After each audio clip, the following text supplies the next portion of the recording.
Chroniques étranges. L'horreur dans vos oreilles. Le port des écouteurs est fortement conseillé.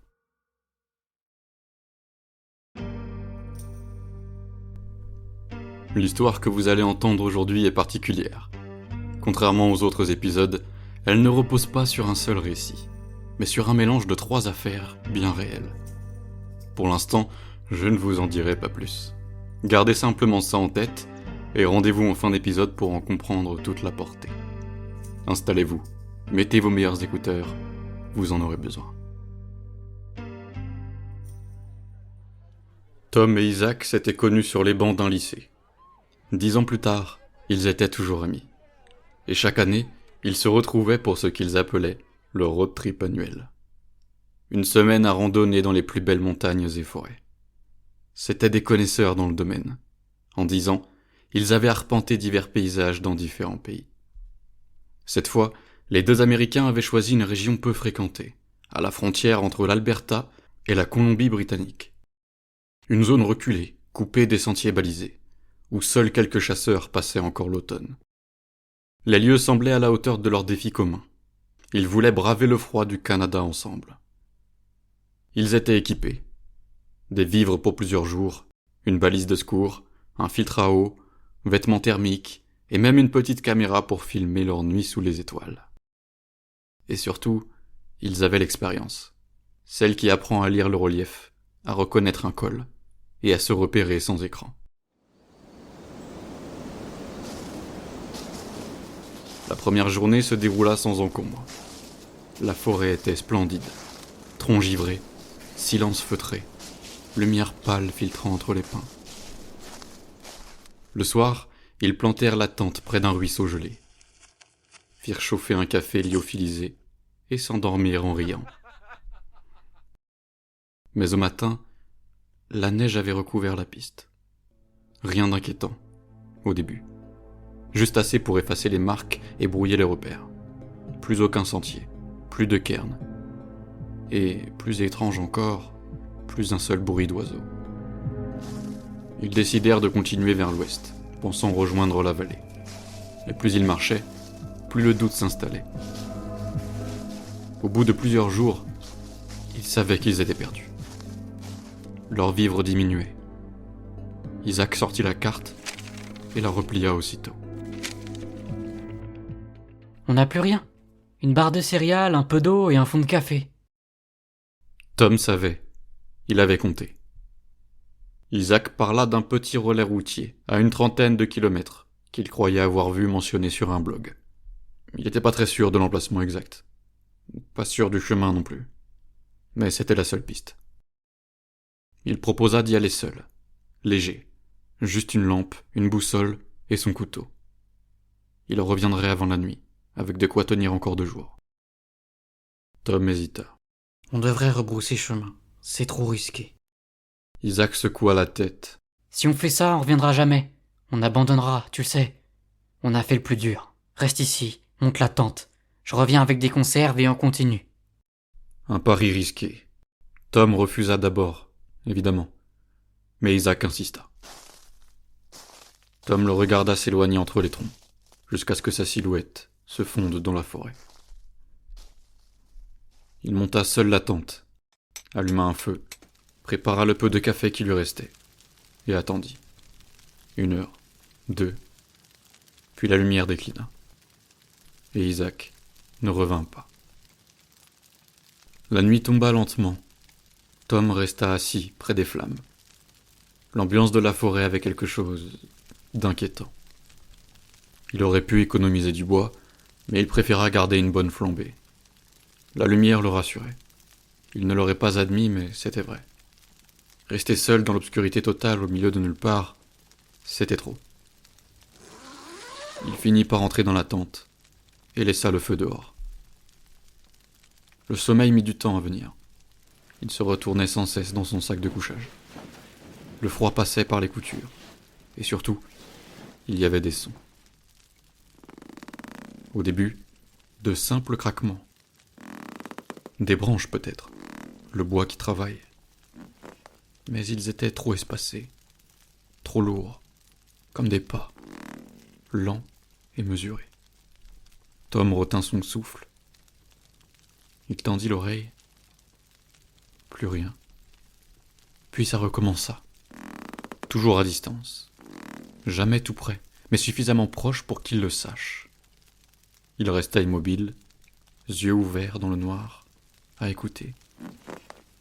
Cela dura longtemps. Peut-être 1 heure, peut-être plus. Puis, enfin, le silence revint. Le feu dehors s'était presque éteint.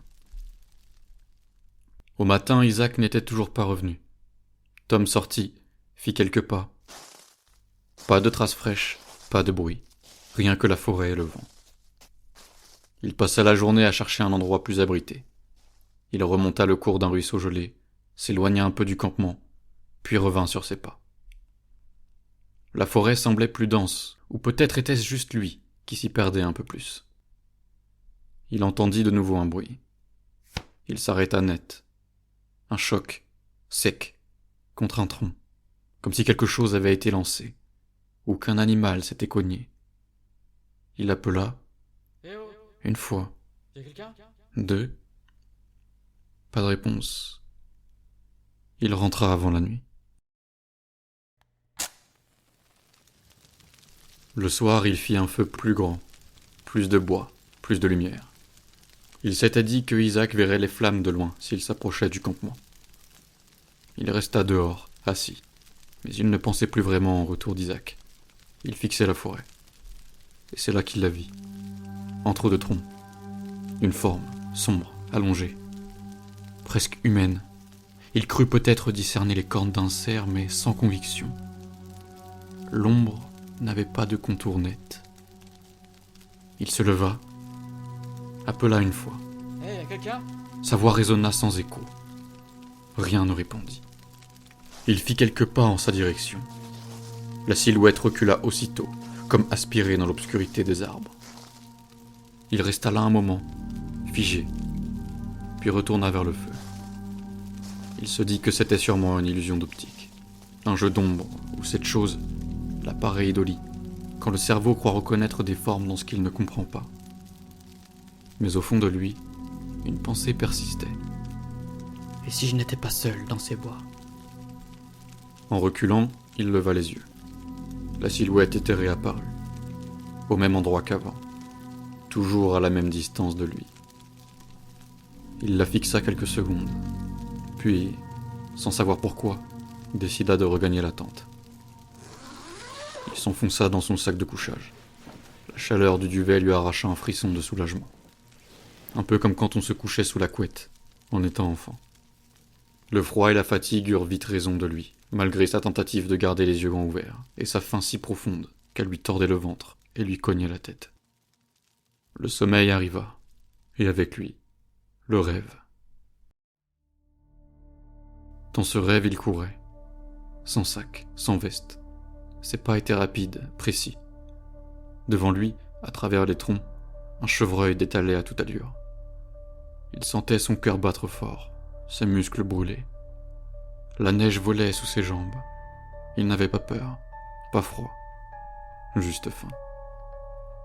Le chevreuil glissa sur une plaque de glace. Il se jeta dessus, dans un bruit sourd. Ses mains saisirent l'animal au sol. Il sentit la chaleur de son corps, le sang sous la peau. Il pouvait enfin manger quelque chose. Et puis, Tom ouvrit les yeux. La lumière grise filtrait à travers la toile. Il avait dormi profondément. Trop profondément. Et surtout, il n'avait plus faim. Cela faisait pourtant 2 jours qu'il n'avait rien avalé. Mais ce matin-là, il se sentait bien, comme si son corps s'était habitué à la faim. En sortant de la tente, il remarqua des empreintes dans la neige. Pas les siennes, certainement pas celles d'Isaac. Des pas allongés, irréguliers, qui tournaient autour de la tente, avant de disparaître dans les arbres. Il se pencha. Certaines étaient enfoncées plus profondément que d'autres, comme si la chose avait attendu là, longtemps, très longtemps. Au réveil, ses affaires avaient disparu. Cette fois, c'était sûr. il n'était pas seul. Tom passa toute la journée à chercher ses affaires. Il remonta sur plusieurs centaines de mètres en suivant les empreintes. Mais elles se perdaient vite dans la neige vierge, comme si quelque chose avait pris soin de brouiller les pistes. En fin d'après-midi, il revint à la clairière. Ses recherches n'avaient rien donné. Le soleil déclinait déjà derrière les pins. La lumière se teinta de gris. Un froid plus vif s'installa. Et il les vit. Non pas une, mais 3 silhouettes, avec des contours bien humains cette fois, éparpillées entre les troncs, toujours à même distance de lui, immobiles, alignées, comme si elles encerclaient la clairière. Il sentit son cœur accélérer. Elles ne bougeaient pas, ne faisaient aucun bruit, mais il savait qu'elles étaient là pour lui. La nuit tomba vite. Il rassembla du bois à la hâte et alluma un feu plus haut que d'habitude. Le crépitement des flammes recouvrait à peine le silence de la forêt. Il finit par se glisser dans la tente. Pas pour dormir, juste pour être à l'abri. Parce qu'il n'avait aucune meilleure idée. Il était piégé. Qu'importe ce que sont réellement ces silhouettes. Demain, quand il fera jour, il devra rebrousser son chemin au plus vite. Évidemment, il avait tenté de le faire à plusieurs reprises, mais la forêt était trop dense pour pouvoir se repérer. Il aurait fallu monter en haut d'un arbre gigantesque. Enfin tout ça, c'est en supposant qu'il arrive à passer la nuit. Car une fois le feu presque éteint, les bruits commencèrent doucement. Un craquement à gauche, un autre plus proche à droite, puis des voix, basses, saccadées, très proches cette fois. Il retint son souffle. Cette fois on le bute, y a plus de feu. La phrase se perdit dans le vent, mais il l'avait entendue, clairement. Il rouvrit le zip de la tente d'un geste sec. Rien, juste la lisière des arbres. Et plus loin, ces 3 formes sombres. Toujours là, plus proches. Tom resta longtemps immobile dans la tente, les yeux fixés sur la toile, écoutant chaque bruit. Les craquements se firent plus rares, puis le silence revint. Un silence si lourd qu'il finit par fermer les yeux. Comment était-ce possible, alors même qu'il venait de vivre l'une des expériences les plus flippantes de sa vie? Eh bien, même lui n'avait pas la réponse. Il rêvait, encore. Il avançait dans la forêt. Il ne savait pas pourquoi, mais ses pas étaient plus lourds que d'habitude, plus longs, comme si ses jambes étaient faites pour couvrir de grandes distances. Il traversait les troncs comme une ombre, sans bruit. Et devant lui, dans une clairière, se tenait une autre silhouette. Pas un animal, pas un homme non plus. Quelque chose entre les deux. Elle se tourna, et il comprit que c'était lui, sa propre ombre, vaste et voûtée, surmontée de 2 cornes fines, recourbées vers l'arrière. Il resta figé, et dans le rêve, il sentit un sourire s'étirer, mais pas sur son visage.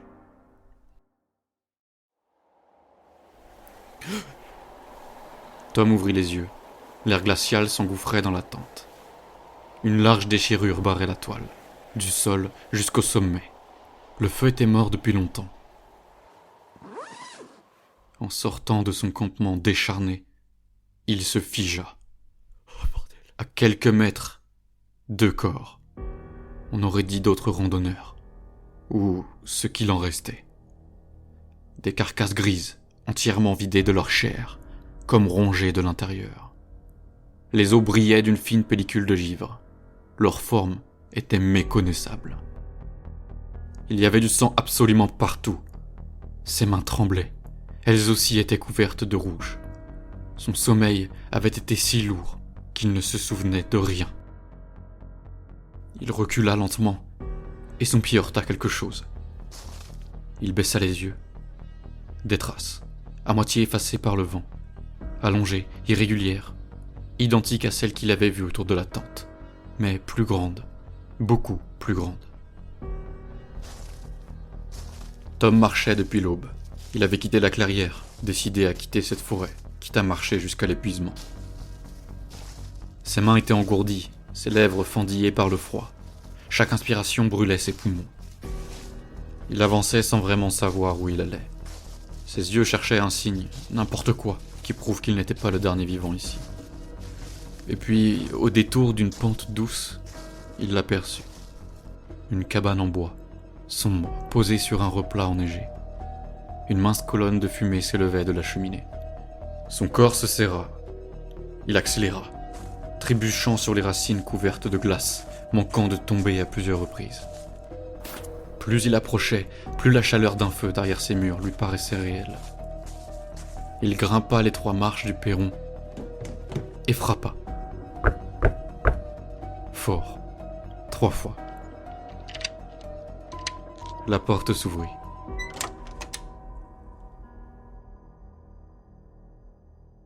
Un homme apparut. Derrière lui, une femme aux longs cheveux blancs, attachée en tresse. Pendant une seconde, ils se contentèrent de le regarder. Pas de sourire, pas de soulagement. Juste une inquiétude muette. Puis, le vieil homme parla. « Partez. » Sa voix était basse, froidement polie. Mais ses yeux exprimaient quelque chose qui ressemblait à de la peur.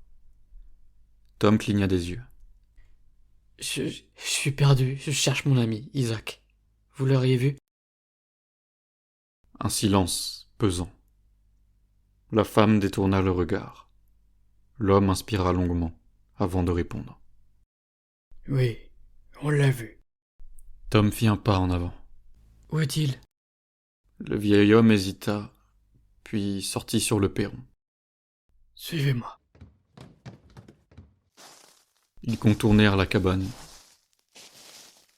Derrière, le sol était marqué par une large butte de neige tassée. Une croix de bois brute y était plantée. Aucune inscription. C'est là qu'il est. Tom resta figé, incapable de parler. Ses mains tremblaient. Le vieillard reprit, sa voix encore plus basse. J'étais sur la crête à ce moment-là. J'ai vu ce qui s'est passé. Il le fixa droit dans les yeux. C'était vous. Vous l'avez dévoré. Avec des cornes sur la tête. De retour à l'intérieur, le vieux couple resta debout, comme s'il craignait qu'il s'assoie. Tom fixait le sol, incapable de trouver ses mots. L'homme parla le premier. Sa voix n'avait plus rien d'hostile. Seulement de la résignation. Ici, on croit pas à ces histoires. Pas vraiment. Mais dans ces forêts, les anciens parlent du Wendigo. Il fit une pause, comme pour peser chaque mot. C'est une fin qui n'a rien d'humain. Un esprit qui s'installe quand le corps est trop faible et qu'il n'y a plus rien à manger. Il vous pousse à franchir la limite. Et une fois que c'est fait, il ne vous rend jamais ce qu'il a pris. La femme le fixait, les mains jointes. Mon père disait que ça arrive les hivers les plus rudes. Les chasseurs partis trop loin, les trappeurs bloqués par les tempêtes. Quand on les retrouvait, il manquait toujours quelque chose, et des morceaux. Parfois, on voyait des traces autour des corps, des pas, trop longs pour être ceux d'un homme. Le vieil homme reprit, le regard sombre. Ceux qui ont survécu ne sont jamais revenus tout à fait. Certains parlent dans leur sommeil, d'autres s'isolent dans la forêt. Et puis, il y a ceux qu'on ne revoit jamais, sauf la nuit, entre les troncs, avec ses cornes. Tom sentit ses tempes pulser. Les images revinrent d'un coup. La silhouette, le sang chaud dans ses mains dans son rêve, la faim qui disparaît le matin, les traces autour de la tente. Isaac. Il comprit, et la compréhension se changea en dégoût. Ses yeux s'embuèrent. Il murmura, presque pour lui-même. Je voulais pas. Oh, on ne veut jamais. Mais c'est trop tard.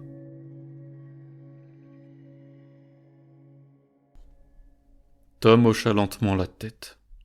Il recula vers la porte, sortit sans un mot.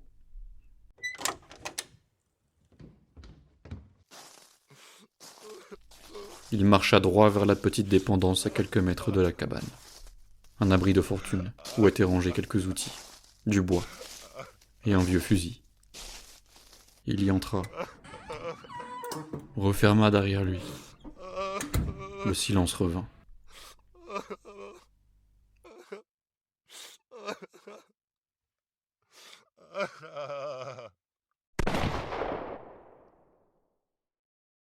Une seule détonation brisa la nuit. Le jour suivant, la lumière froide se posa sur la clairière. Dans la cabane, le couple ne se réveilla pas. Leur corps gris et figé par le froid gisait dans leur lit, la chair arrachée jusqu'à l'os. Sur le sol, des empreintes profondes menaient hors de la cabane. Elles s'enfonçaient dans la forêt, jusqu'à disparaître entre les pins.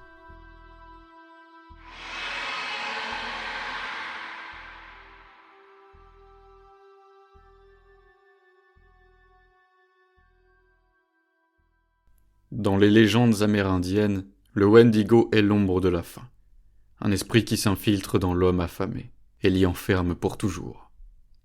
La nuit, il se transforme. Il naît quand quelqu'un franchit le tabou ultime, manger de la chair humaine. Dès cet instant, la transformation commence. Le corps s'étire, les membres se déforment, les yeux s'enfoncent dans leur orbite, et au sommet du crâne poussent les cornes fines de la bête. On dit qu'il n'a plus jamais chaud, qu'il erre, éternellement affamé, et que plus il mange, plus sa faim grandit. Certains affirment qu'il ne peut mourir que par les flammes, que c'est le seul moyen de briser l'esprit qui le consume, que même le plomb d'une balle ne lui ferait rien. Il n'y a pas de vérité établie autour du Wendigo. Les récits et légendes diffèrent beaucoup, mais comme je vous l'ai annoncé en introduction, ce récit est inspiré de faits réels. Évidemment, il n'est pas authentique dans tous ses détails, vous vous en doutez, mais il est en quelque sorte un condensé de 3 histoires bien documentées. Laissez-moi vous en dire plus. La première, c'est celle de Swift Runner. Hiver 1878, dans l'actuelle province d'Alberta, au Canada. Swift Runner est un trappeur Cree, une tribu canadienne de l'époque, connue et respecté dans sa communauté. Père de famille, bon chasseur, il n'a jamais eu d'ennui avec la justice. Quand le printemps revient, il rentre seul d'une expédition hivernale, seul et en bonne santé. Sa famille entière, en revanche, a disparu. Sa femme, ses 5 enfants, sa mère, son frère. Sur le campement, les enquêteurs découvrent des os humains brisés, vidés de leurs moelle, et dans un pot de cuisine, de la graisse humaine fondue. Swift Runner finit par avouer. Il les a tués. Il les a mangés. Il raconte avoir été possédé par un esprit de la faim qui s'insinue dans l'âme des hommes affamés et les pousse à franchir la limite. Et une fois que c'est fait, c'est trop tard. Les anciens le connaissent sous un nom, le Wendigo.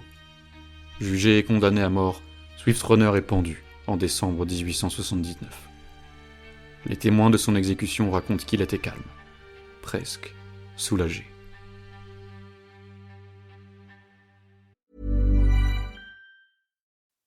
I can't tell you how often I hear, oh, I'm a little OCD. I like things neat. That's not OCD. I'm Howie Mandel, and I know this because I have OCD. Actual OCD causes relentless, unwanted thoughts. What if I did something terrible and forgot? What if I'm a bad person? Why am I thinking this terrible thing? It makes you question absolutely everything, and you'll do anything to feel better. OCD is debilitating, but it's also highly treatable with the right kind of therapy. Regular talk therapy doesn't cut it. OCD needs specialized therapy. That's why I want to tell you about NoCD. NoCD is the world's largest virtual therapy provider for OCD. Their licensed therapists provide specialized therapy virtually, and it's covered by insurance for over 155 million Americans. If you think you might be struggling with OCD, visit nocd.com to schedule a free 15-minute call and learn more. That's nocd.com. La seconde histoire est celle de Jack Fiddler. En 1907, à des milliers de kilomètres jusqu'à l'est, un autre nom revient souvent dans les récits du Nord canadien. Jack Fiddler. Chef et chaman de la communauté Ojibwe, il est réputé pour sa capacité à combattre les Wendigo. Selon ses dires, il en a libéré 14 personnes. Des hommes et des femmes que lui et les siens croyaient déjà perdus. Pour lui, il ne s'agissait pas de meurtre. C'était un acte de protection, abréger leur souffrance avant que la transformation soit complète. Mais cette logique ancestrale ne résiste pas aux lois canadiennes de l'époque. Arrêté pour le meurtre d'une femme, soupçonné d'être possédé, Jack Fiddler est emprisonné en attendant son procès. Il ne sera jamais jugé. Quelques jours avant l'audience, il se pend dans sa cellule. Son frère, arrêté avec lui, mourut peu après. Juste après avoir été gracié. Et enfin, la dernière qui a inspiré l'histoire de Tom et Isaac, vous l'avez déjà sûrement entendue, car celle-ci est l'un, si ce n'est le cas de disparition le plus connu du XXe siècle. Cette fois, il n'y a pas de lien direct avec le Wendigo, mais l'histoire est troublante. Le 23 janvier 1959, 10 jeunes randonneurs se lancent dans une expédition à ski à travers les montagnes de l'Oural, en Russie soviétique. À leur tête, Igor Dyatlov, un étudiant de 23 ans passionné d'alpinisme. L'objectif ? Atteindre le mont Otorten. Peu après le départ, un des membres, Yuri Yudin, doit abandonner le groupe pour raison médicale. Il ne le sait pas encore, mais cette décision lui sauvera la vie. Le 2 février, quelque chose se produit. On ignore quoi exactement. Mais 9 randonneurs disparaissent. Les recherches commencent plusieurs semaines plus tard. Le 26 février, on retrouve enfin leur campement. La tente est toujours là, mais elle est éventrée de l'intérieur. À l'intérieur, tout est parfaitement rangé. Sacs, vêtements, nourriture intacte. Mais pourtant, aucune trace des randonneurs. Les secours trouvent les premiers corps à quelques centaines de mètres. 2 jeunes hommes, pieds nus, vêtus seulement de sous-vêtements, allongés près des restes d'un petit feu. Ils présentent des brûlures au 3e degré, et sur l'un d'eux, un morceau de chair est coincé entre les dents. Des lambeaux de peau pendent aux branches de l'arbre sous lequel il gisait. Un peu plus loin, 3 autres corps sont découverts, dont celui d'Igor Dyatlov. Il porte des lésions internes graves, côte brisée, crâne fracturé, coupures et ecchymoses multiples. Aucune trace de lutte, aucune empreinte suspecte autour d'eux. Le mystère s'épaissit lorsque la fonte des neiges révèle, plusieurs mois plus tard, les 4 derniers randonneurs. Ils avaient tenté de se réfugier sous un abri de fortune, creusé dans la neige. Leurs blessures sont encore plus étranges. Fractures massives au milieu du crâne, absence de langue, de lèvres, et même d'yeux pour certains. Les vêtements de plusieurs d'entre eux présentent un taux anormalement élevé de radiation. Face à ces découvertes, les théories se multiplient. Attaque animale, avalanche, crise de panique due au vent, expérience militaire secrète, ou même attaque d'une créature inconnue. Officiellement, les autorités soviétiques concluent à, je cite, « une force naturelle irrésistible inconnue ». Des décennies plus tard, la thèse de l'avalanche reste la plus probable aux yeux des experts. Une masse de neige instable aurait frappé la tente, blessant certains et provoquant la fuite des autres, désorientés et incapables de retrouver leur camp. Mais pour Yuri Yudin, le seul survivant, cette version n'explique rien.